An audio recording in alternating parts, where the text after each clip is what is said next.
Hey everybody, welcome to Last Man Standing. We are brought to you by the Rising Tide Network, and this is pretty much the after show for Stupid O'Clock, just under a slightly different title and with a lot of the same people. Well, some of the same people, but others are welcome as well. Let's flash this up right here. So you have the entire schedule for the Rising Tide Network. This has not been updated with the new shows that'll be coming on, like Wednesday night. Ted Davies and I can't remember the gentleman's name right now. They're going to have a conspiracy theory show or debunking conspiracy theories show, and the first one will be next Wednesday. I believe it is the 14th, and I hope everybody tunes in to watch that because it's going to be good, let me tell you. And there's John, and let me bring in Bill here. And now the gang is. Debunking conspiracy theories. That's one I can get in on. Oh, yeah, yeah. And I love debunking conspiracy theories. And two, I love it when someone tries to debunk a conspiracy theory and it turns out it can't be debunked because they were right. The nutcase was right. that sometimes does happen, yeah. It does. If you don't believe me, okay, and I'll throw this up there. There are several. There was Operation Big Buzz, Mm-hmm. Operation Big Itch, and Operation Big Scratch. And there's a lot of them that are like that. Mm-hmm. But I know it sounds silly, but the US government was doing biological warfare testing about using fleas and mosquitoes as vectors in biological warfare. Oh. And they did two big tests with mosquitoes and one with fleas in Georgia. That's right. The United States government actually imported mosquitoes into Georgia. Overkill. Like we needed more mosquitoes in Georgia. Believe me, we've got enough of our own. You The can look. Hey, homegrown ones don't are believe bad me. enough. You can look it up on Wikipedia. I believe the big one with mosquitoes that took place in Savannah, Georgia, was Operation Big Buzz. Big Itch was the one with the fleas, and I think there was another one that was Big Scratch was another one with mosquitoes. And then they've done a lot of really nasty stuff to the American public that they don't want to talk about. You know, oh, vote Democrat. Yeah, wait a minute. Wasn't it the Democrats that poisoned all that whiskey and dropped it into Chicago? You know. Well, it was Prohibition. So Prohibition. They didn't want anybody drinking alcohol. So what did? They poisoned the damn alcohol and killed a bunch of people because they didn't want them drinking alcohol. That was a Christian thing to do. Yeah. You won't stop drinking, we'll kill you. Yes. Hey, U.S. government. Kiss my ass. And wait a minute, you're a veteran. Don't you have a pension hanging on that? Nope. Nope. Not worried about it at all. Yeah. I know where too many skeletons are buried, so I know how to get money. Yeah. That's why I'm not really worried about my pension at work. I know where all the bodies are buried for several generations now. Now, Savannah seems to be yours. If you ever saw the movie American Beauty. Yeah. I love the part where the guy's going to fire him because they say he's not doing his job right. Basically, when they ask him to describe his job, he says, I show up, hang around for a few hours, go to the bathroom, jerk off, show up for a few more hours, and then go home. They're like, okay, you're so fired. He goes, well, you're going to give me a $300,000 pension, or I'm going to tell everybody that you were trying to sexually harass me in your office and said that I could keep my job if I didn't give you a blowjob. And you're going to have to prove me wrong. And he says, as he's walking out carrying all his stuff from his desk, he's like, yes. They gave him a $300,000 pension just because, or $300 bonus for leaving just because they couldn't prove that the guy that was firing everybody was sexually harassing everybody to get him to keep the job. Yep, it's amazing what you can do with innuendo. Now, down around Savannah, they've had lots of little disasters down there. Oh, Isn't it God, yes. The around Tybee St. bomb. Simon's? Yeah, I was about to say, is it Tybee Island? Yeah, they lost It was at least technically one. it was in the Tybee River, which Mhm. was just south of Tybee Island. They were doing an exercise, and if I remember correctly, it was a B-47 bomber carrying a live nuclear weapon. Now, the Air Force says now it wasn't live, that it didn't have the pit installed. But strange enough, reports at the time said it had a pit installed. So I'm thinking they were backpedaling to make everybody feel safer. Yeah. But they were doing a night training exercise, and part of the exercise is they were being intercepted by a fighter plane. Okay. So fighter plane comes in, and it's practicing doing the attack on the bomber, and the bomber is practicing defending the fighter. And somewhere in the night training exercise, the fighter ran into the bomber. Mm. Fighter pilot and fighter were killed, lost. The bomber took serious damage, and they called an emergency, and they headed for Hunter Army Airfield, which is that big airfield that's in Savannah. They were doing an emergency landing, but part of their procedure was we need to get rid of this atomic bomb because they're carrying a live atomic bomb. Mm-hmm. So they dropped it right at the coast, and they dropped it in the Savannah River, which is this big delta marshy area right outside Tybee Island. Yep. Okay. And apparently when it hit the muck that was in that Tybee River, which is just silt. And being an atomic bomb, they're fairly heavy. It sank in the silt. And they say it sank at least 30 feet, as much as 90 feet. They're not sure. They never recovered it. Yep, never found it. And the bomber actually landed safely despite all the damage at Hunter Army Airfield. So they've never recovered. There's still people out there looking for the darn thing. So if you're ever out there at Tybee Island eating shrimp at the Crab Shack, which I highly recommend, if you're ever out there eating shrimp, just remember you're only a couple miles from an atomic bomb that we've never recovered. That one moment you're sitting there pulling the skin off the shrimp and pulling the tail off of it and dipping it in the sauce, putting it in your mouth, could be your last. So enjoy your shrimp. And make sure to turn off your cell phone because there's no telling what would set that damn thing off. I cannot tell you how much I would love to win the lottery and go down there and build a big restaurant, concrete pier type thing down there on the point on Tybee Island. Just so I could sit there and tell people, here's your shrimp and the atomic bomb's right out there about a mile. So enjoy your shrimp. Mm-hmm. This could be the best shrimp you've ever had in your life. This could be the last shrimp you have your entire life. Just wanted to mention that. Enjoy your shrimp. Be sure to tip your waitress. But I was not kidding about the Crab Shack. They have the original Crab Shack. They don't call it Joe's Crab Shack or anything. It is the Crab Shack at Tybee Island. It's like the first thing you see when you get across the bridge on the Tybee Island. That and Fort Pulaski. And Fort Pulaski is cool too. So y'all need to do some tourism. Y'all need to drive down there and do some tourism at Tybee Island in Savannah. You gotta love a city that one of the outlying villages is called Thunderbolt.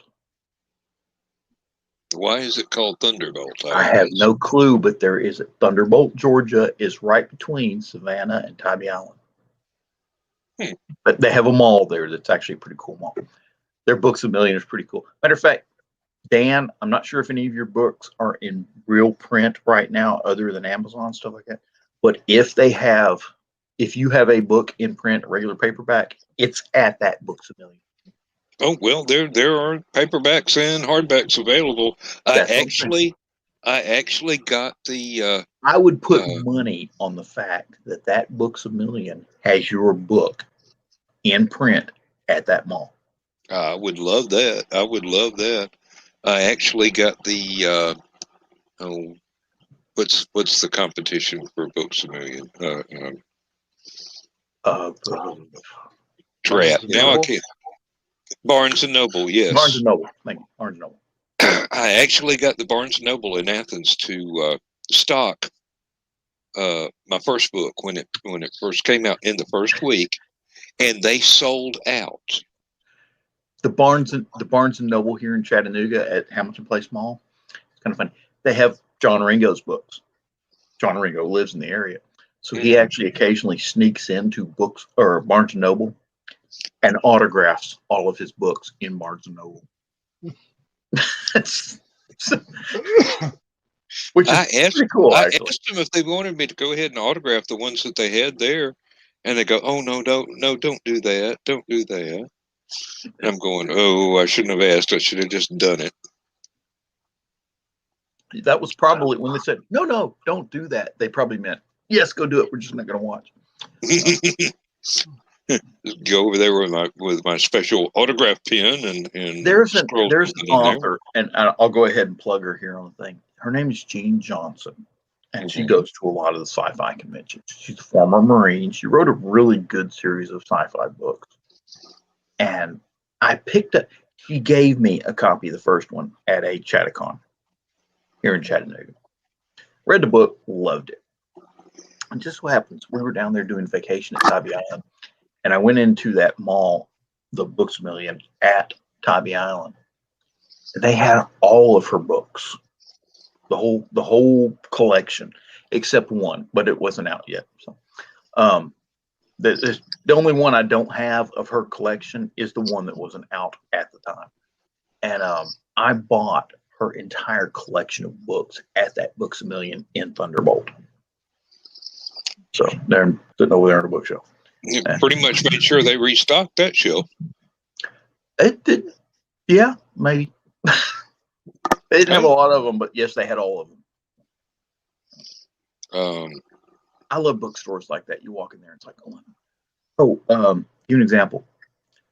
My brother was in the Marine Corps, and he got stationed at Naval Air Station Norfolk,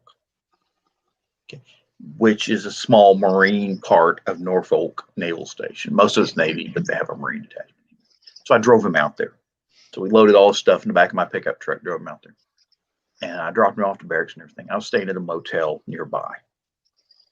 Just, his first duty station. I was kind of taking care of him at the time. And went to the shopping mall there right outside Norfolk. And they had a Books A Million. I walked in there. And guess they had one of those bins where they were doing the cheap books. Books are, on special. Yeah. L. Sprague de Camp's The Ancient Engineers. I've got a copy of it on the shelf over here. Okay, and anybody, there's another book that we can highly recommend to everybody. Oh, yes, everybody should have a copy of that. No, that book, you ever hear about books that people just like, I've never heard that book before, and it's just so underrated. It's like when J.R.R. Tolkien first wrote The Hobbit, everybody's like, I've never heard of The Hobbit. What does it mean? What is a Hobbit? It's just, you got to read the book. And people are like, I ain't reading no book about some made-up character like a Hobbit. Yeah, but you will. You will spend $6 on a movie ticket, or 21 now. Yeah. So 6. I'm going to bring this up here real quick. One of my favorite things in L. Sprague de Camp's The Ancient Engineers is where he talks about how humankind went from hunter-gatherers to the agricultural revolution. Because of that object in your hand. It says, because of beer.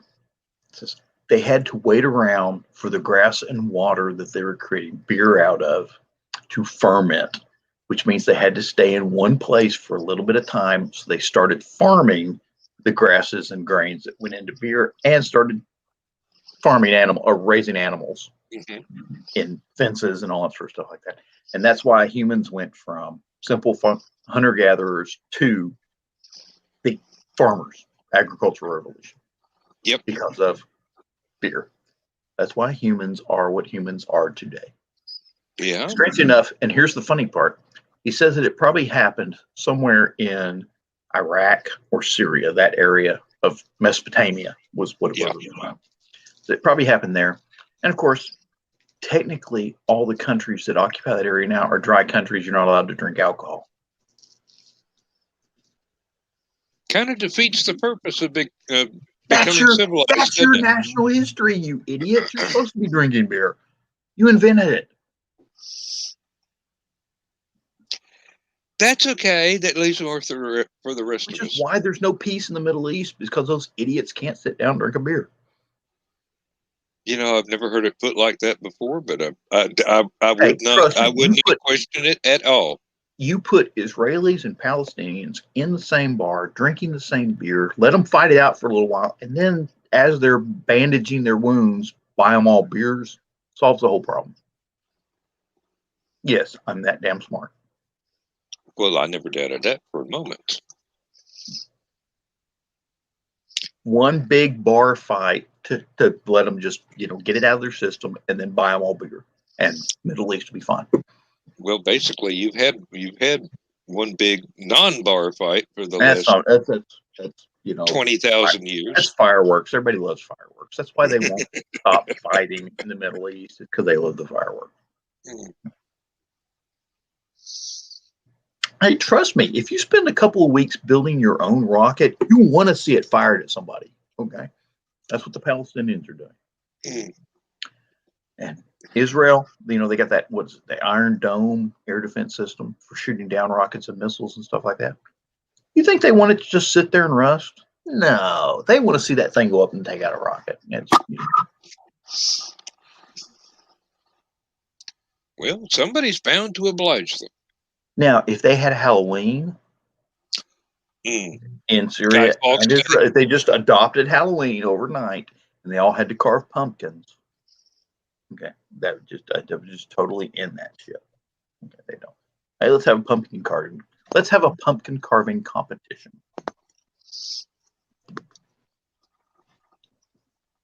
Who has the best jack-o'-lantern, Syrians or Israel? I don't know. Of course, knowing those people, they'd probably wind up nuking each other over pumpkin carving. I say, at the very least, it's going to give them something else to fight about. Like they need anything else to fight about. Good grief. If they don't have a reason, they'll make one up. Just like everybody else on the face of the earth. Yep. I think they're making one up now.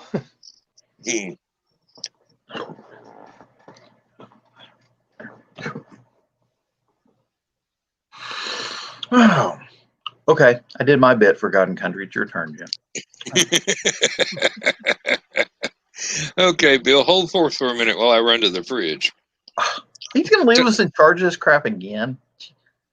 Well, what am I? I'm supposed to sit here and I'm supposed to sit here and be dry with no beer and hold my bladder for 2 hours? No, you need to go to the store and get you one of those little, like 3 cubic foot beer fridges and keep it right there next to your desk. I got a 6 cubic one in the other room. That's why I keep going. It's one of those countertop or under countertop fridges. I have seriously thought about real well.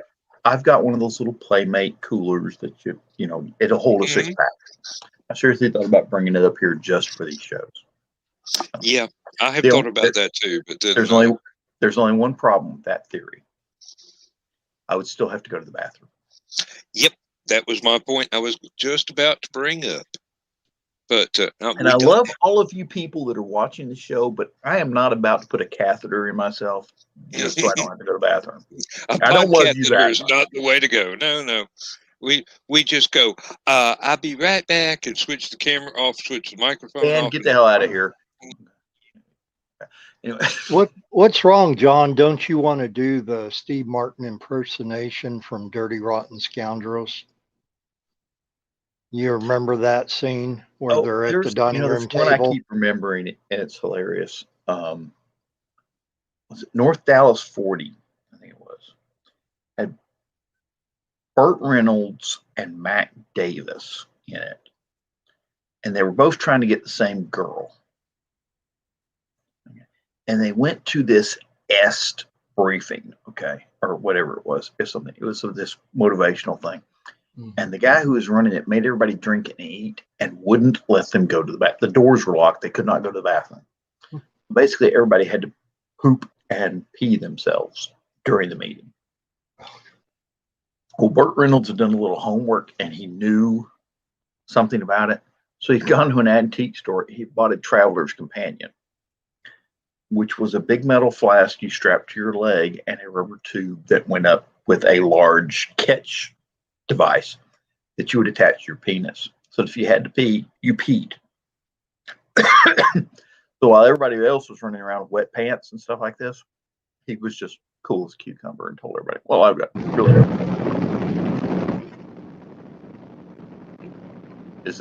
Was that my microphone or your microphone? I didn't hear anything. I heard wind. Wasn't me. I don't think. No, what I was referencing to was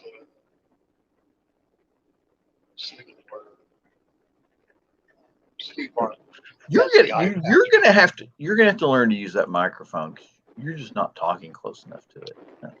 I just leaned back for a minute. That's strange enough, I'm using my computer mics. I'm not, I don't have the mic like you do or anything. I'm not using any special camera. It's just a laptop computer. It's a really good laptop computer. But I've noticed if I lean back a little bit, nobody can hear what the hell I'm saying. Well, I got this new chair. I'm still getting used to it. And it does it's amazing. It's amazing what can screw up a video broadcast. And something as simple as, hey, I bought a new chair. Oh, I needed one.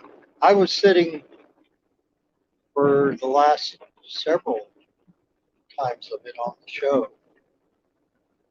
and on the stupid clock.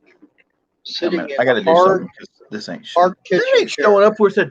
That is such a great picture as I've got as a background. It's not showing up with a damn.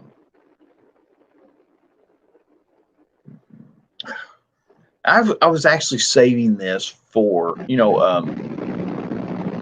Lewis Lee was in the Navy, so I always try to throw something Navy up during the show or something like that. This, I don't know if you can see it. There is a Fletcher class destroyer being chased by a UFO. And that's still from Attack of the Flying Saucer. Yeah. Ray Harryhausen. Yep. It's an old Fletcher class destroyer, and it's being chased by a flying saucer. And it's a great picture. My chair and me are in the way. That's all right. We'll see it when you have to go. You just scoot your chair back. No, you won't, because the chair will still be in the way unless I drag the chair out the way. Well, depends on how much room you've got available. I do have a good bit of room available. Not much. That is why I actually went and got a half a square of the green screen cloth to drape over my chair occasionally. I've seriously thought about that, but I have to go back to Walmart. I hate going to Walmart. You can always mail order it if you can get the color right. Okay. This is the USS Moinister. Let me see if I can get out of the way. That was actually Lewis Lee's frigate that he was stationed on when he was in the Navy. And it's an anti-submarine frigate. Yeah. It's basically saying it's a destroyer, but we cheated. What's the number on the bow? 1057? 1047? 1097. 97. I can't see it that well. Okay. Eventually, I think they sold it to Greece, if I remember correctly. So. Well, John, I just trumped you because I have in my possession actual picture of Lewis Lee when he first joined the Navy. Would you two like to see this? I would love Sure. to see that, actually. I did.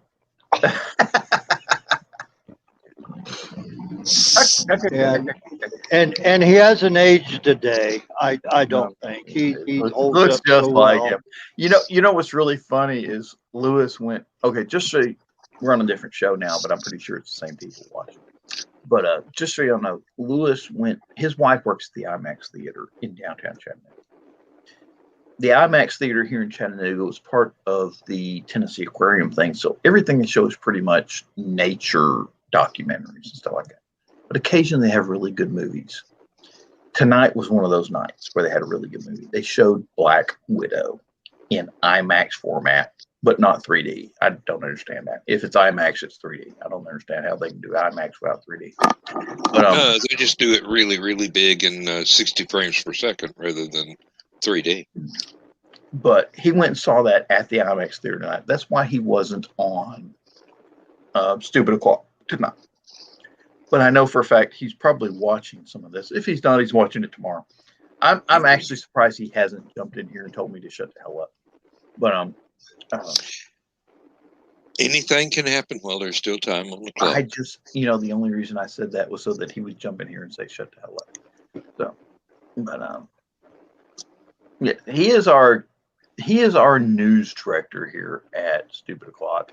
He is also, for those of you who don't know, he is the news person at WGOW radio station here in Chattanooga. Which is why he usually doesn't show up on Last Man Standing, because he's got to work the next day. Exactly. So Saturday we can get him. Thursday is kind of iffy. He does a really good job of trying to show up. And that's the thing about a late night show. A lot of people really enjoy sleeping for some reason I can't comprehend. So go figure. I was looking at something today, and they were talking about famous aircraft. Mm-hmm. And they showed a picture, and the story was about one of the famous aircraft, one of the 10 most famous aircraft they had on their thing was the Hindenburg. Yes. Which they showed a picture, and it pissed me off because it is obviously not the Hindenburg. It is the Hindenburg's sister ship, the Graf Zeppelin. Yeah. And you can tell the difference because of the landing gear. On the Hindenburg, you can see the strut with the wheel. Okay. On the Graf Zeppelin, they actually have a landing gear ball underneath the cupola. Now that I've said it, if anybody looks at it, you'll know exactly what I'm talking about. Oh, I know what you're talking about already. They could, the Graf Zeppelin could actually retract the landing gear to make it more aerodynamic, which is sort of important on a Zeppelin. And just ticked me off that they did the whole story about the Zeppelin. They did the whole story about the Hindenburg and showed the wrong picture. Which it's just one of those things. If you're going to show a historical craft like the Hindenburg, show a good Hindenburg picture. Yep. And I don't know if you remember, Dan. I know Bill probably doesn't remember because he wasn't here back then. I showed a picture of the Hindenburg while they were still constructing it, and it was in that big hangar there that they were constructing it. And they did a tour, so you see like hundreds of people in this hangar looking up at the Hindenburg while it's still being worked on. It's a blimp. They just haven't finished the interior like compartments where the passengers stayed and stuff like that. It's pretty much almost ready to fly. And it wasn't I'm trying to remember, is it an exposition? It wasn't the World's Fair, but it was something like the World's Fair. And they had everybody going in there looking. I might bring that picture up here a minute if I can find it. I have to go down and dig through some of my old aircraft pictures that I collect. Pictures. While you're doing that, I want to jump in here real quick to say hi to you guys. I got a long day ahead of me tomorrow, auction tomorrow night, and hopefully get into the green room, see you guys in there. Looking forward to it. Yeah, I definitely. The chair, the new chair is very comfortable, and I don't want to end up pulling the Dan here.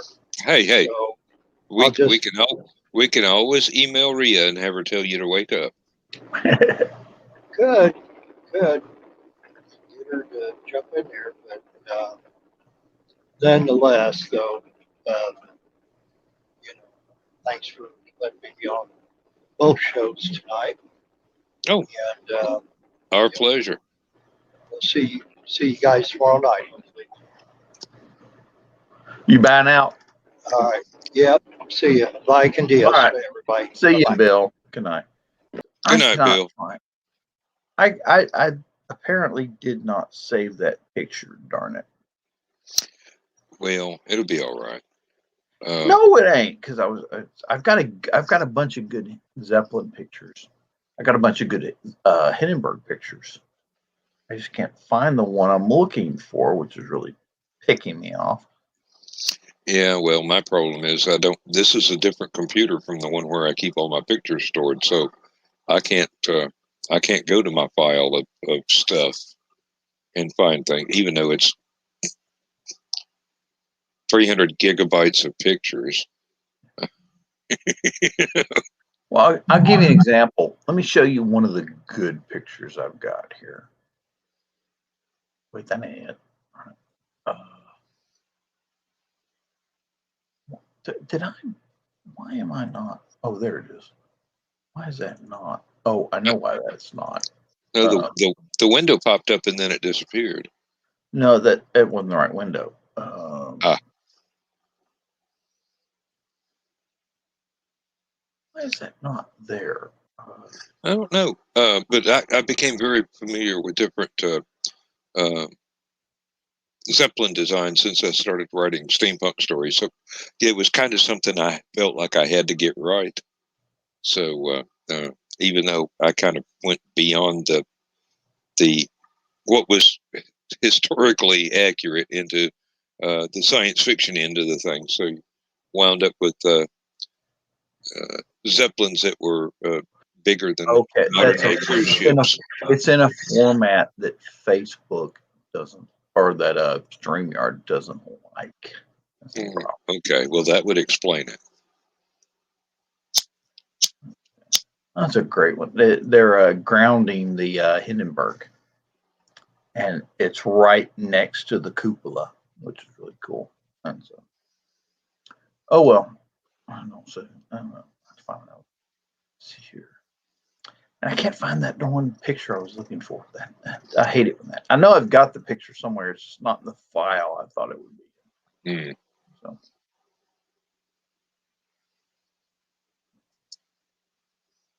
We've got no comments. We've got no watchers. So. Do we have comments? I have not seen any comments. We do not. No.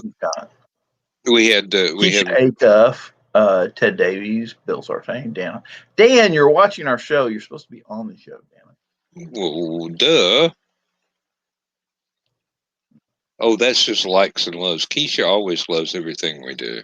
Oh, you have. She's sweet that way. She's sweet that way.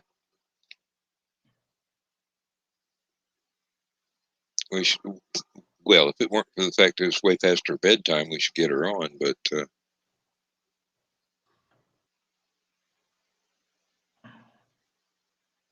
that's one of the neat things about the green room and some of the other Rising Tide shows is they're on early enough to where people pop in and actually say something or join in. But yeah, I'm actually sitting here right now going through Hindenburg pictures, trying to find the exposition picture, and cannot find it. It was such a great picture, though. Well, you'll find it sooner or later. One day, yes, I may find it.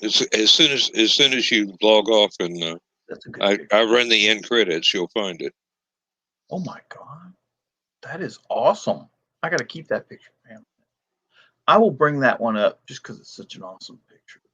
Okay. I just found a really cool picture. Let's see here. Let's see here. Ooh, yeah. This is a size comparison of a DC-10, a 747, and the Hindenburg, and the Titanic. Yep. It kind of gives you an idea of how big the darn thing was. Yeah, it was. Now, here's what's funny. All of the aircraft you see in this picture had insurance payouts. These are like American Airlines Flight 191 lost 273 people. The Titanic lost, let me see, 1,500 passengers. What's an even number, ain't it? Let's see. The 36 people died on the Hindenburg. Pan Am Flight 103 had 259 people on board and 11 people on the ground. You know, just all these insurance payouts.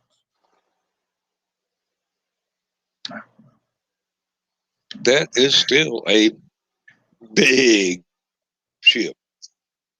Wasn't it though? Yeah. And the bad part is most of it was gas. Yep. And it wouldn't have caught on fire if it hadn't been for the damn war. Yep. Well, it wasn't even a war then. It was just we weren't going to sell them helium. Yep. But it would have had to have been about, what is it?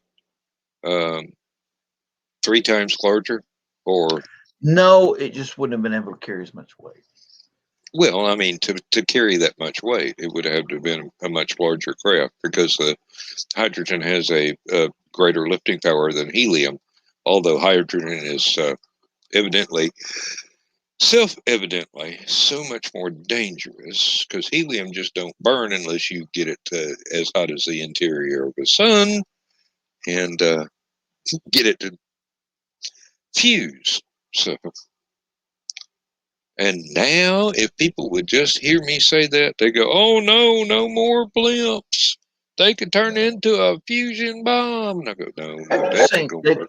they were actually playing around with the idea. There are a couple companies that have done it, that they've done heavy lift craft that are blimps. And one of them was this thing called the Dragon Dreams. Is that the one that was shaped more like a fat football? I guess that's one way. Hang on a minute. Let's see if I can find a picture of a dragon.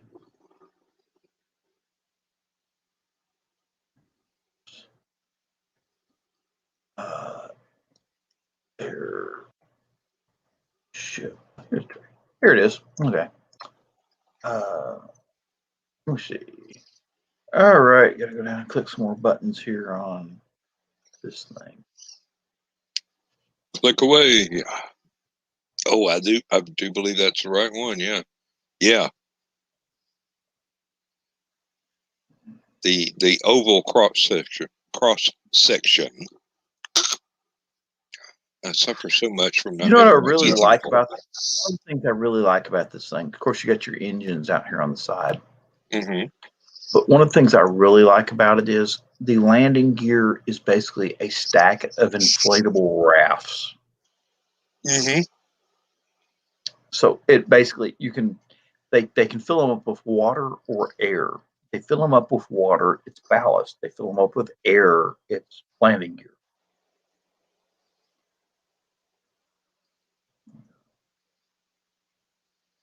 Oh, wow. Okay, and there's one of the heavy lift ones. Yeah. Yeah, that hangar is kind of iconic, isn't it? You know what's funny is they still got a bunch of them laying around. You build a building that big and they just never get rid of it. That one right there really interested me. Yeah, it's like Again, 3 regular blimps exactly fused together. Yeah, I had an idea based on that about a Zeppelin that had a frame around it, big square frame, Mm-hmm. and that you could attach blimps to the Zeppelin to add more lifting power. It would work.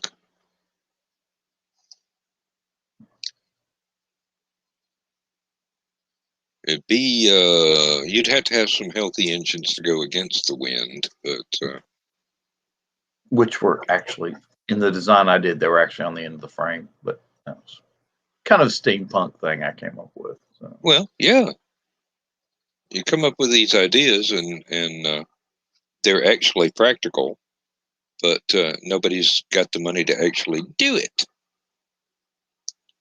They're busy trying to go to Mars. Something. But I think the Mars figure out they need airships.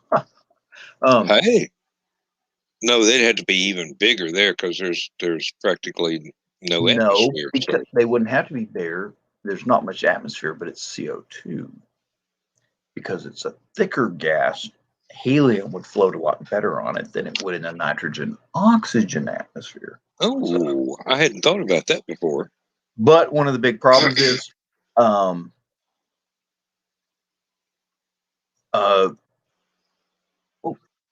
hush. Let me see. I'm looking at newsreel photos of the Hindenburg. I'm still trying to find that picture from it in the. That is a great. I got to remember that though. Man, hang on to that one. Bookmark it. Yeah, no kidding. Just trying to find that picture where they had everybody in. Oh, there's one. It's not the same picture, but that's a good one. It's from a different angle. Ooh, that is a good picture. I'll throw that one up there. I gotta save that one. Save image as aircraft. All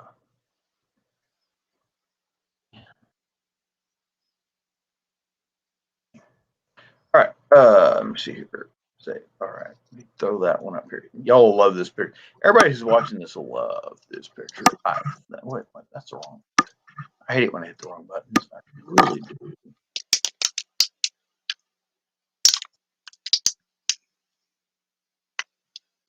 Button. Who's got the button?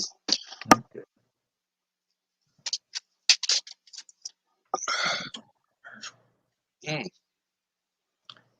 And that strange, that is a good picture of that exhibition I was telling you about. But the other picture I'm looking for was from farther back down the blimp, looking this direction. Mm-hmm. And what was really interesting about it is it was before they painted the swastikas on the tail. Yeah. When it was still the blimp. Yeah. When a Nazi propaganda thing. Yeah, they hadn't had the name on it. It was just a number.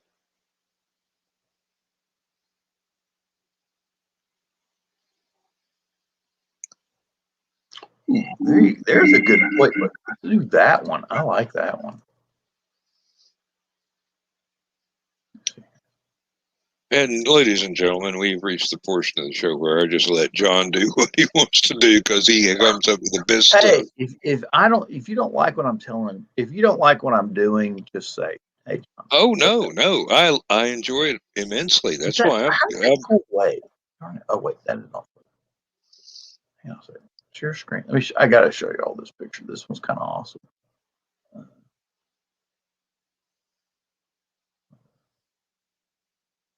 Yeah. Now you notice no swastikas on the tail. Yep. But it does say Hindenburg. No, darn it. That's Graf Zeppelin. They did it to me again. Oh. I hate it when Did they tell I hate you it when I search for Hindenburg pictures? That's the sister ship to the Hindenburg. And darn it, they did it to me again. German bastards. They don't know their airship from, well, I no kidding. You think they'd know? Oh, hey, there you go. What is this one? Graf Zeppelin. Darn, it's another Graf Zeppelin. I'm so tired of seeing the Graf Zeppelin. Well, the Graf was kind of famous in its own right, too. Slightly. I mean, it survived. It survived until they scrapped it. You know. Yeah.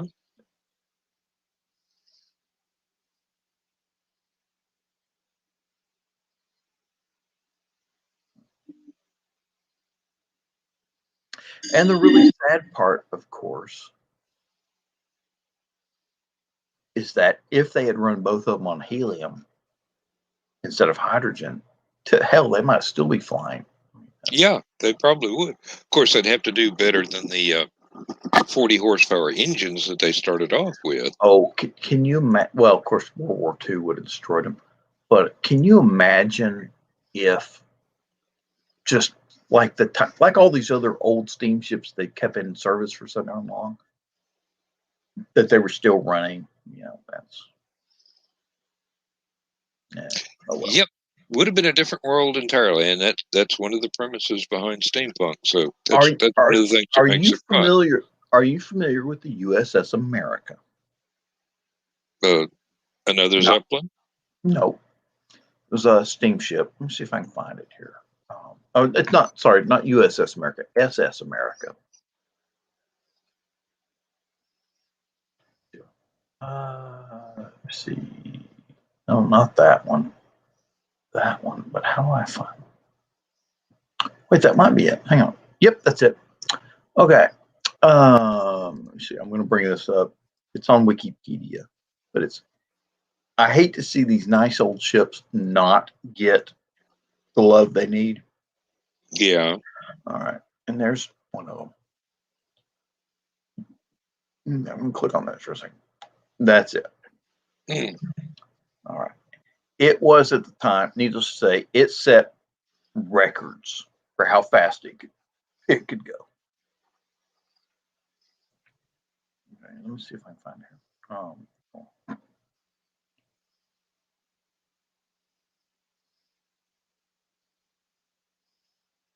Oh, wait, is that the one that wrecked? Yeah, that's the one that wrecked. Oh man, it gave me the wrong one. I hate it when it happens.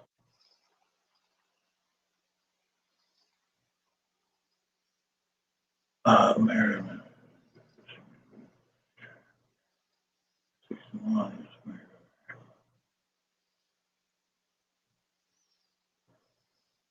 Let's see.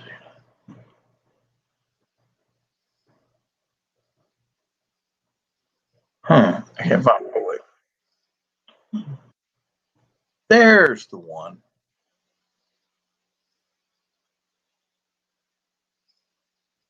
That's the one I'm talking. I'm sorry, USS United States, not America. My bad. Okay. And there, of course, that's kind of what it looks like nowadays. And it was one of those record-setting luxury liners, and they can't decide what to do with it. So it's currently sitting at a dock, rusting away until somebody figures out what they're going to pay to get it done. But they've talked about refurbishing it and turning it into a modern, or doing the whole modern luxury liner thing. Oh, that's cool. You actually walk around on it. How cool is that? All right.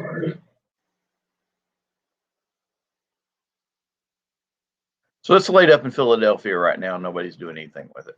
I wonder how much it costs to refurbish it. Well, strangely enough, I may be able to answer that question.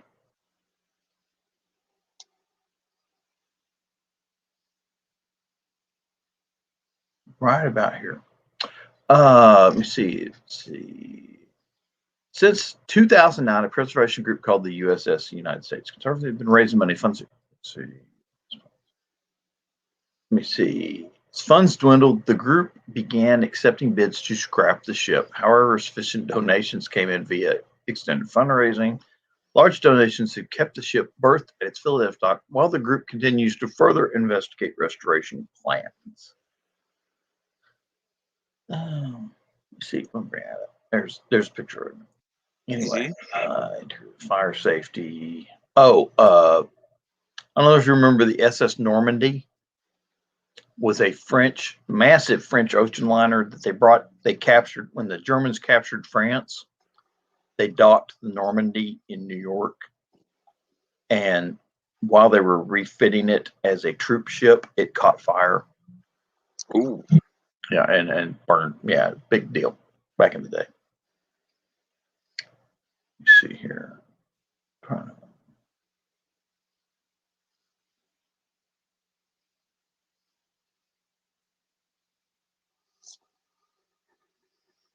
Oh, they were thinking about turning it into a troop ship or hospital ship. Hey. But they converted two San Clemente class super tankers into the what was it? Mercy, and I can't remember what the other one was called. So It must have been after the Hope. Mercy and Hope, I think, were the two of them. Yeah. Let's see. And then there's an artist's conception of what it could look like. That's what it looks like now. You can see how badly it needs, painting and rust removal and all sort of fun stuff. Yeah. But that's what it looked like in the 60s. And kind of love those kind of pictures where they show everything back in the day, Yeah, I do. And there it is again. Needs a good paint job.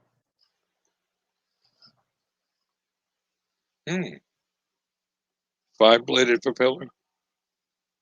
Oh, it looks like it. That's a lot of bronze right there. Yeah.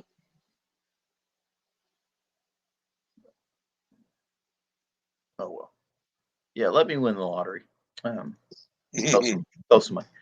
Well, the other one I like is, of course, the Texas battleship, which they're getting ready to take into dry dock to get her redone. She needs a lot of work.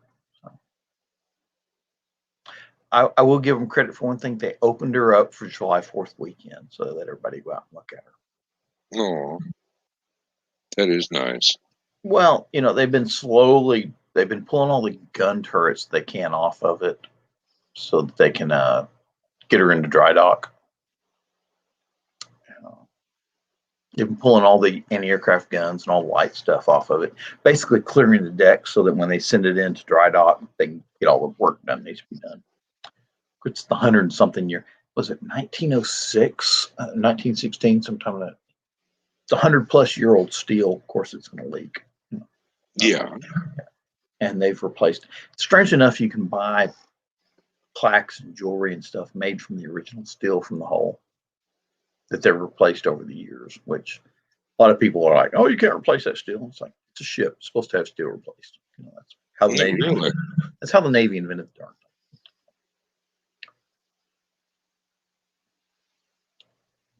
thing. That's one of the problems is they build these museums with these multi-million-dollar warships, aircraft carriers, battleships, that sort of thing. And a lot of people don't realize it's going to take a lot of money to keep those things rolling. Yeah, it always does. It always does. They were a drain on Navy resources. That's why they sold them to the museums. It's because they didn't need them anymore. But can you imagine having to? I just cannot begin to. I can start to fathom, but I just cannot begin to imagine what it takes to keep up an Essex class aircraft carrier as a museum.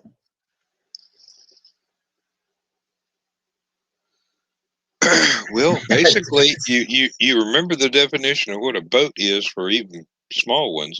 It's a hole in the water you pour money into. Yeah.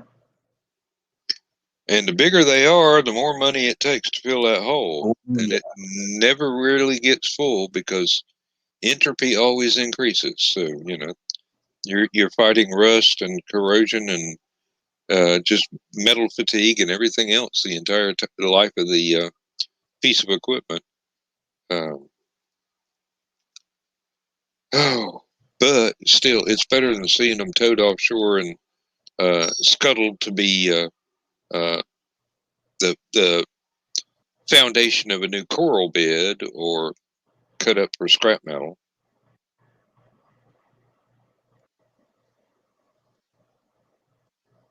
Ooh, pretty. That's the USS Yorktown. That is the Yorktown at Patriots Point. Okay. I got to tour this one not too long ago, so it was kind of cool. But they've also got a destroyer there, the Maddox, and a submarine called the Clamorhorn. There's the destroyer you can see in the picture there. Mm-hmm. The destroyer that would not die. It got hit by multiple kamikazes and survived. I probably read about that one. And there's their little submarine, which is an improved Gato class. The only problem with submarines is their outer hull is usually made out of cheaper steel. So you can see all the rust problems on it. So, yeah. And there's another one of the Clamorhorn and all the rust problems. I think they're actually going to wind up getting rid of the submarine because it's just a hole. Like you said, it's a hole they pour money into. If I had unlimited money, I'd take it out to Lake Hartwell and use it as a fishing boat. I've often wondered why they don't drag them up on shore to keep them out the water so they don't rust so much. But yeah, there's that one. If you go down to Alabama in the U.S. Alabama Park, they actually pulled the USS Drum up out of the water and put it on. This is interesting. I think that's the original Yorktown bell. Yorktown got sunk, and they put it on the new Yorktown. So I think that's one of them. And of course, the Yorktown was used on several space missions for NASA. Mm-hmm.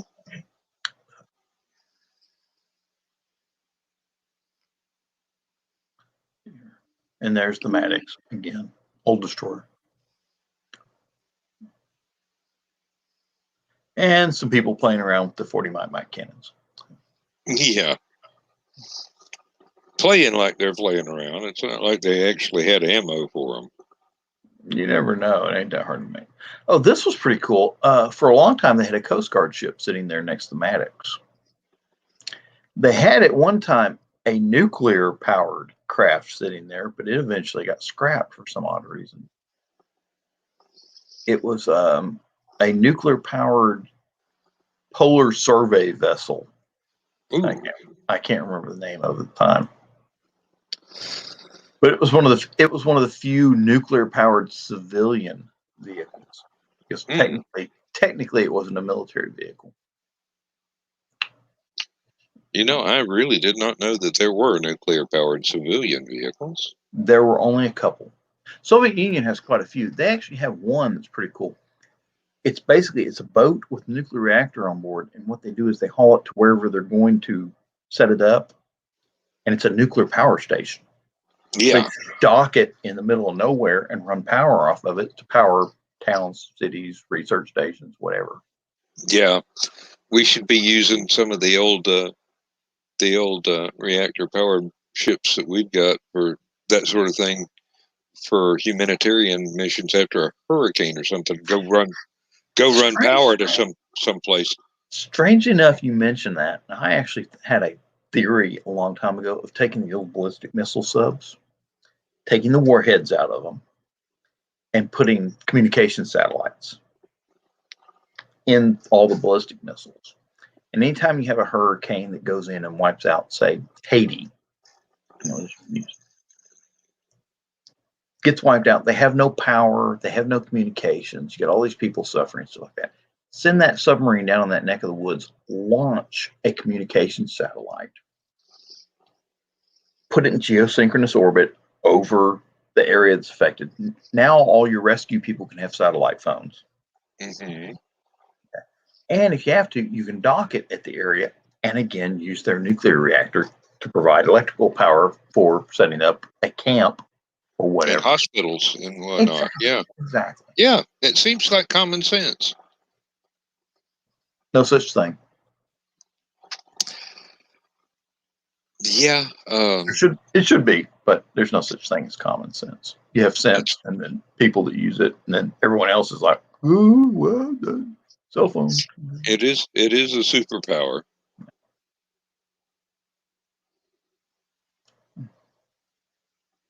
Uh-oh. Yeah, if you send out something like the Hope and the Mercy to a disaster area, you really ought to send out something nuclear powered to supply electricity to recovery efforts.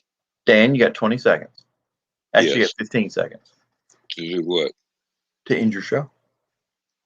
Oh, do I? Oh, we've been on an hour. Unless you just want to keep going. It doesn't matter. I got to run off to the bathroom. We can keep going as long as you want to stay awake. It doesn't matter. I got to run to the bathroom, so that seems like a good. It's been 1 hour. It seems like a good time to end this show, but it's up to it's your show. So, well, I've got nothing better to do except sleep. Strangely enough, I finally got enough sleep today. I had to kick the dogs out the house because for some reason they were barking an invisible ghost and stuff inside the house. So I finally, it wasn't that hot here today, so I kicked them all out in the backyard and took a nap. Well, we can go ahead and say goodnight. Oh, we just got somebody watching. Figures. Yeah, really. Well, maybe we won't say goodnight, but I'm going to say I will be back. Who did we get watching? Who did we get watching? Wait, Keisha Acuff. We got Ted Davies, Dan Sartain, Dan Hollifield.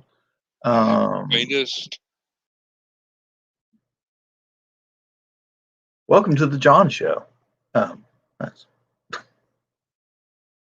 While Dan goes to the bathroom and grabs another beer, I will sit here and attempt to entertain you with my picture of Elon Musk orbital Tesla. That's Elon Musk there. A lot of people know this. Elon Musk actually died, and that's his corpse inside the suit. They hired some actor to pretend to be Elon Musk. That's why he's living in a $50,000 home and not in a multi-million-dollar mansion. It's just some jackass actor. That is right there. That is actually Elon Musk. that is his tomb, is a Tesla Roadster forever orbiting the sun. Boy, did I just start a conspiracy theory. People are going to wonder about that now. Yes. Elon, if you ever actually track this rumor back to me in the future, like this rumor is just going to sit there and spread across the internet, okay? And eventually everybody's going to be saying something, and they're going to track it all the way back to Dan's show, Last Man Standing, while he was in the bathroom getting a beer. Elon Musk, what the hell were you doing letting this crew cut idiot run your show while you were in the bathroom getting a beer? No, I'm here. Hi, Dan. Your turn. Oh, I just had my turn. Never mind.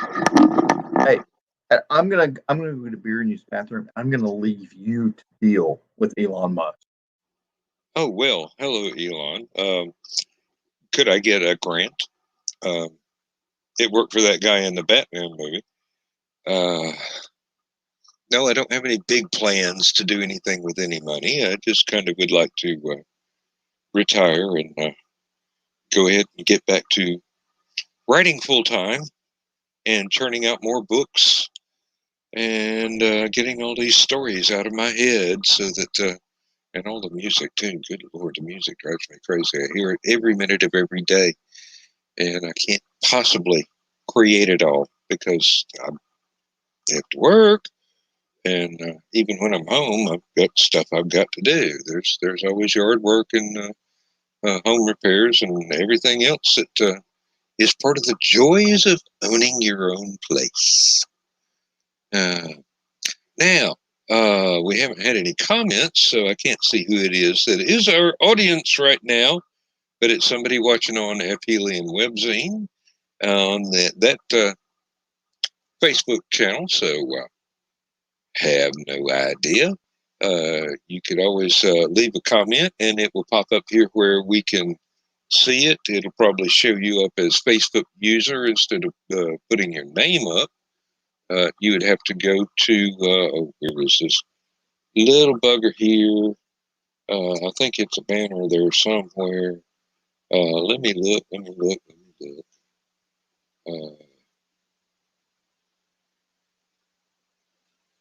Let's see. There is something here. I just have to find it. Oh, that's not it. That's not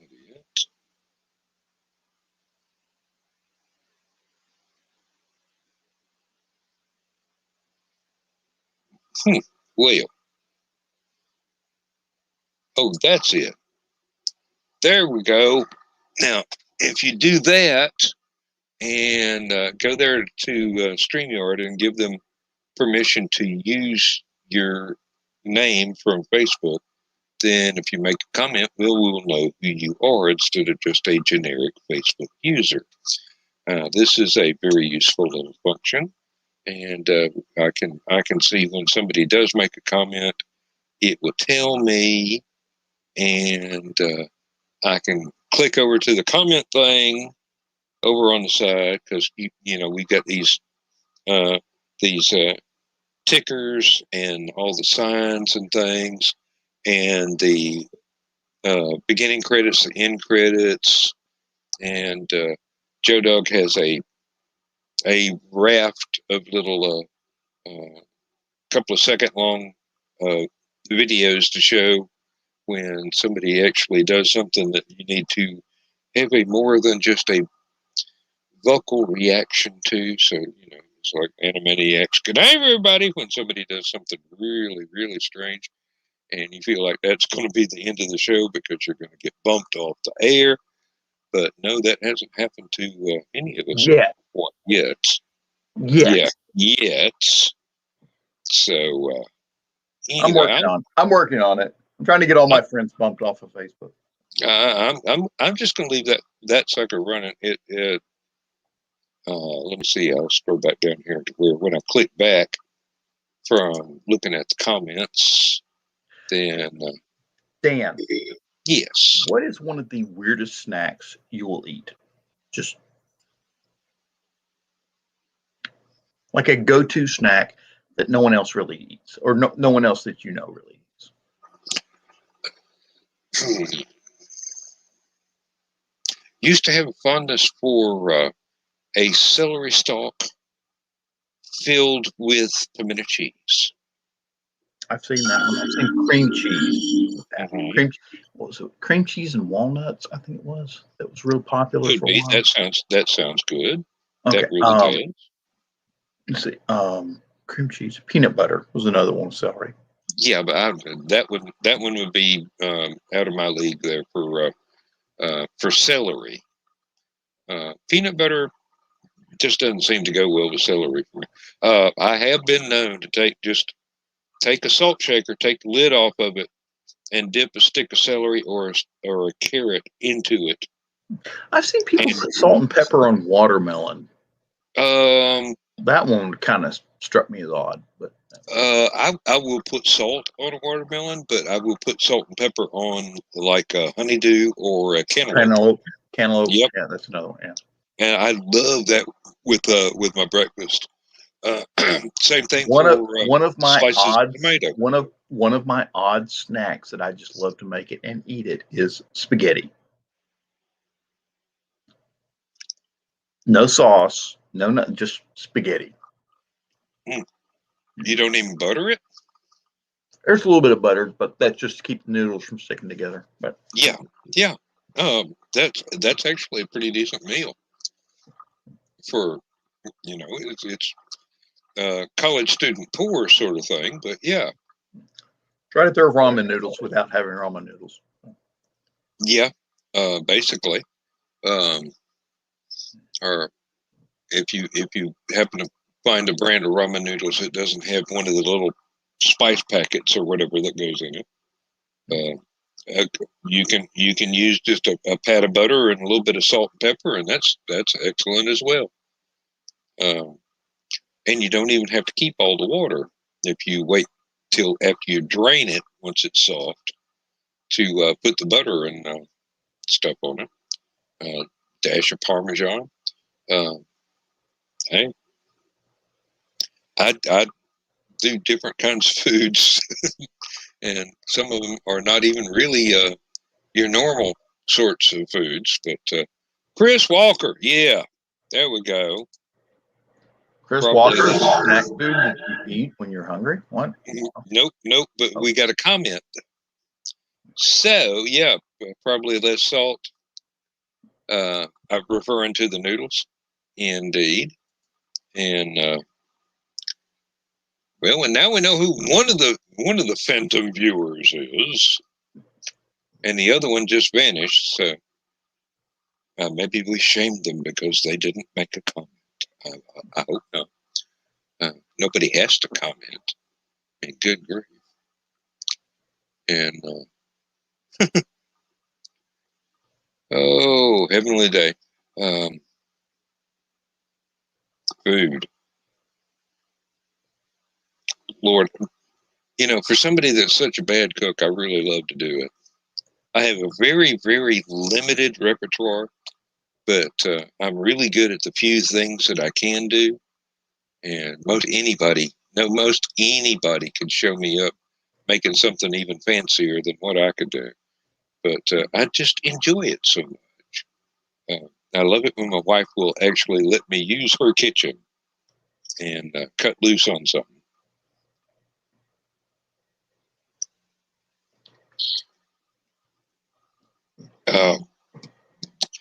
The day that we first met in person, she was coming on a bus from Socorro, New Mexico.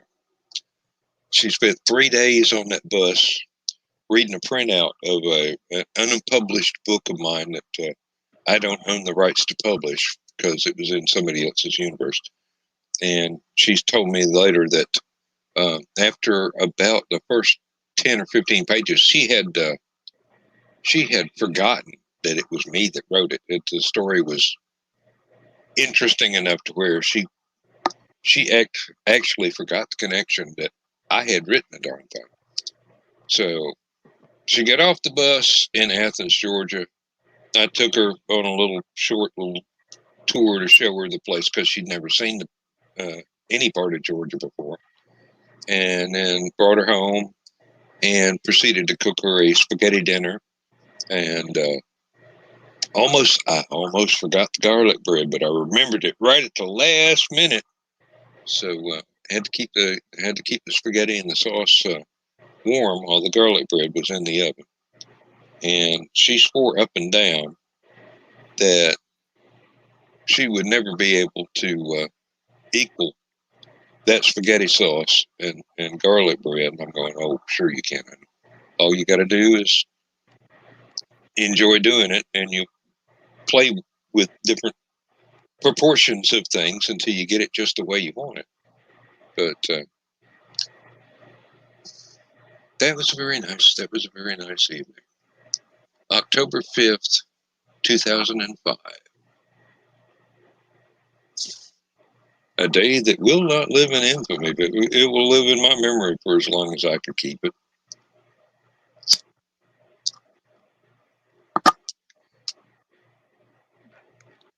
But I was just reading something about they're talking about how the Hindenburg was supposed to be flying to Brazil as well as New York, something like that. They still have Zeppelin hangars in Santa Cruz, Brazil. wow, now that's a leg up if somebody wants to start building Zeppelins again. Apparently, their military is still using the hangars for planes. Yeah, it'd be some big hangars. You could put a lot of planes in there.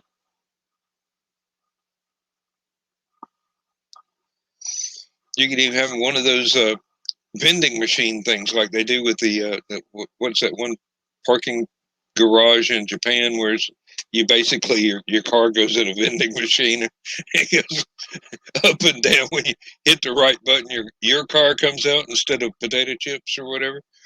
And just have different airplanes stacked up there where you need this one, you punch in B-52 and well, as a selector button like B-17 for the old Rockola Wurlitzer sort of jukeboxes.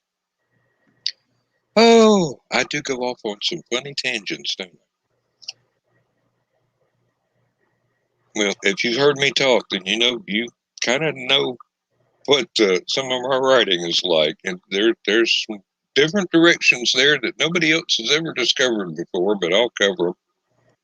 And somehow or another, I always wind up in the end to lead it back home. Oh. Here's interesting. The area where the Hindenburg was built was a part of Germany called Friedrichshafen, I think it was called. Yeah. And strangely enough, that is the old Hindenburg bunker. And that one building there? Yeah, that one there. And they're still doing like airship design and such here at that area in Friedrichshafen. And that was the one, remember I was telling you about that picture of the Hindenburg during that thing? Mm-hmm. That was the building that was the building it was in. All right. So that puts me about as you can see, they're still doing Zeppelins and stuff there. Oh, yeah. Yeah, why not? I mean, it's still a viable design, even though nobody wants to throw any money at it. And you've got the blimps that are non-rigid, and you've got the Zeppelins, which are rigid. A lot of people don't understand that distinction because it's old technology, but and blimps are not old technology anymore. I mean, we've still got them flying around over football games. I mean, good grief, Goodyear has a fleet of what, 6? No, I'm not sure. I am not sure what Goodyear has anymore. Oh, that's nice. There's a Goodyear blimp. Yep. A Goodyear blimp. I was actually out plowing a field one day on the top of a hill, and I had to pull in shade along. There was a little island of trees in the middle of the field. I had to shut the tractor off so it wouldn't overheat. And this big shadow comes over, and I look up. There's a freaking Goodyear blimp. Looked like it was right over my head where I could touch it. It was that low. But actually, those are really big, so it must have been up a good 1,000 yards or so. But it just drifted on the wind, and then after a couple of minutes, they cranked up the engines and kind of drove off. And I'm just sitting there going, you know, when I tell people this story, nobody's ever going to believe a tractor jockey from Madison County out in Georgia got to see a blimp that freaking close, absolutely silent, floating on the wind. Goodyear currently, they have a fleet of non-rigid ships, but they're replacing them with semi-rigid airships built by that company I was showing you in Germany. Is actually building all 3 of the new Goodyear blimps. So they're going to have 3 Goodyear blimps. Yeah. Well, that would make it easier for the electronic signage too.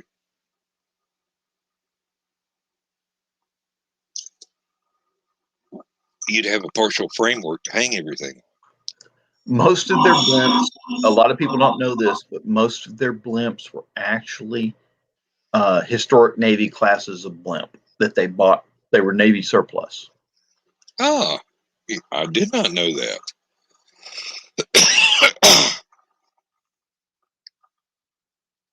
Oh, yeah.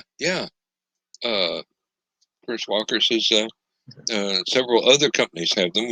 Metropolitan Life is one of them. Yes, indeed. The first Goodyear blimp was the former USS Akron. Oh, wow. That one's famous, too. Which is, let's see. That was a big one. That was almost as big as Hindenburg. Yep. So. Except it was filled with hydrogen, so being the same size, it could actually carry more weight. I'm sorry, or helium. Helium. It was built. Carry less weight. Parts of it were maintained by Goodyear. Oh, okay. Okay. The Akron actually crashed at sea, and they never actually recovered it. You know, I for some reason I thought that was the Macon rather than the Akron. Macon and Akron, but Macon crashed on land. Akron crashed at sea. Okay, that's where my mix-up came from. I could not remember that both of them had crashed. Let me see. Well, GZ, strange enough, GZ stands for Goodyear Zeppelin, stemming from the partnership of Goodyear had with the German company when they were both building airships together. It was back in the 30s and such. And let's see. So the Akron was actually the first one built by Zeppelin and Goodyear. It was called the GZ-1. That's what I'm reading. Okay. The first one, let me see. They had a GZ-19 was the Mayflower. It was destroyed by a tornado in '63. GZ-20 was America, and then Columbia and Europa. They were all based. Oh wait, one of them, Europa, was based in Italy. Was also a Goodyear. Let me see here. Spirit of America, and then they're going through all these. Those were GZ-20s, and then they had this GZ-22, which was Spirit of Akron. Strangely enough, was built to show the U.S. Defense Department that airships were still militarily viable, and wound up selling tires for Goodyear. Hey, these things, they happen. Chris Walker asked, wasn't Goodyear headquartered in Akron? I believe so. Akron was a major aviation hub, though. There was a lot of aviation development that was coming out of Akron at the time. I wouldn't doubt it for a minute. There's always been a lot of aviation innovation coming out of the strangest corners, just wherever somebody had a great idea and had space to set up a shop. Good grief. Now, if you dip back in history, The first dirigible, which I think just means it was steerable, so it was under power rather than just like a hot air balloon, was way back in the 1700s, not too long after the Montgolfier brothers did their first balloon flights. And this thing was real slow, but it was the engines were powered by coal gas, which is basically probably some form of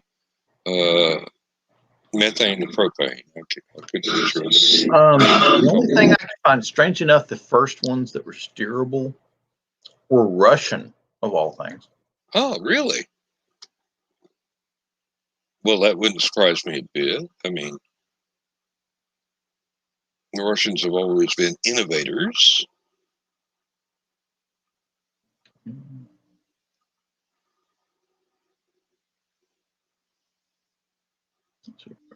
So this one.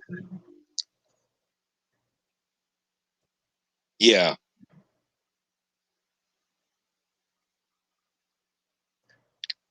Yeah.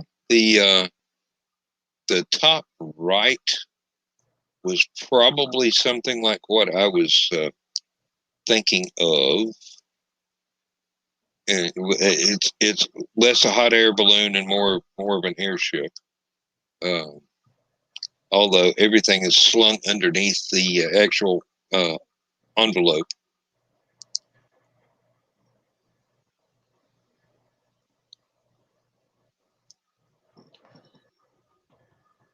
We do go off on some tangents, just like at a convention. That's what we're here for. Definitely.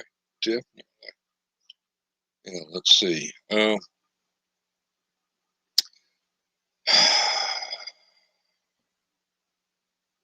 I might make it another half an hour, but I'm really thinking about pulling the plug. What about you? Apparently, one of the first dirigibles that could actually be considered an airship dates back to 1850. That sounds about right. Now, I can't remember. 24 September 1852 was a French balloon. Henry Giffard. Yes, that's the one, I do believe. That's the one that I was thinking of. Yeah, don't have any pictures of it, though. Which and unless I miss my guess, that was one of the things, along with the Montgolfier brothers, that influenced Jules Verne when he was writing things like 5 Weeks in a Balloon or Master of the World and whatnot. And that was that's the airship, that they modeled the airship that Giffard built. Yep.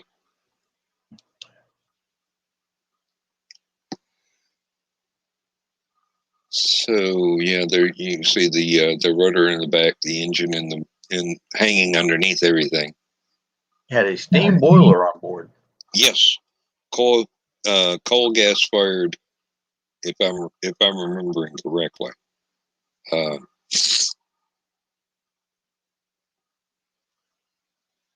Steampunk is old, people. Except it was history back then. Oh my goodness! Nice photo. They actually have a photo of him flying over someplace in Paris. Yeah. Photography is that old? Yes.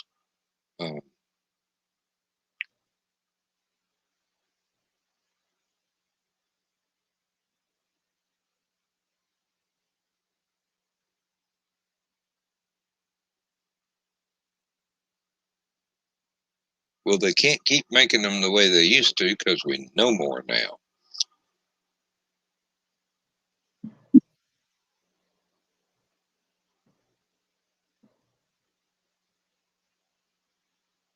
Oh.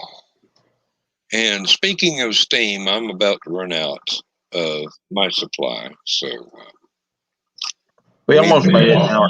We almost made it an hour and 30 minutes. Yep. I believe we could probably blather on for another 3 minutes and make it, but it really doesn't matter. I'm not up against any kind of a schedule here, except my alarm clock goes off at 6 a.m. So, oh, thank you, Chris. He says, cool. And I don't know exactly to which that is a reference, but probably the photograph, because that is a really cool thing. And here we go. Have a good night, guys. Have a good night, Chris. Thank you. And I hope that many more people will see this in reruns and enjoy it as well.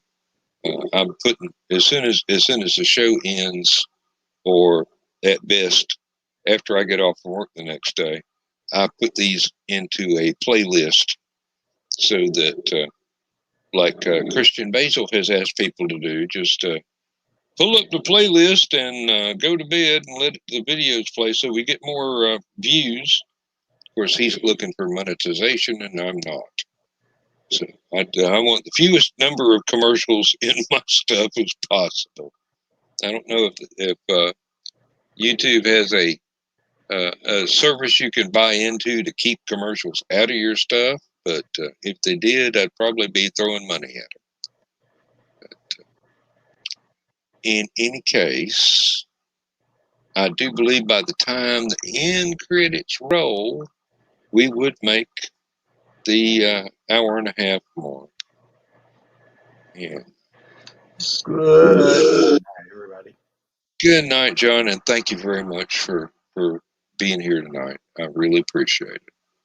And thank you, Chris, for being here tonight, and everybody else that popped in and popped out again, and the viewers. We would probably do this if nobody was ever watching, just because we like to talk. And we have fun talking with each other. That's the important thing. But good night, John. We're gonna, let me see, where's the thing to pull over? Oh, I gotta do it one at a time, don't I? Well, enjoy your spaghetti, John. It looks good. It looks good. Spaghetti yellow. Yep. Good Later. night. Well, I might as well switch down here before I pull myself off the thing entirely. No use leaving here with a blank screen before I can hit the button and do this.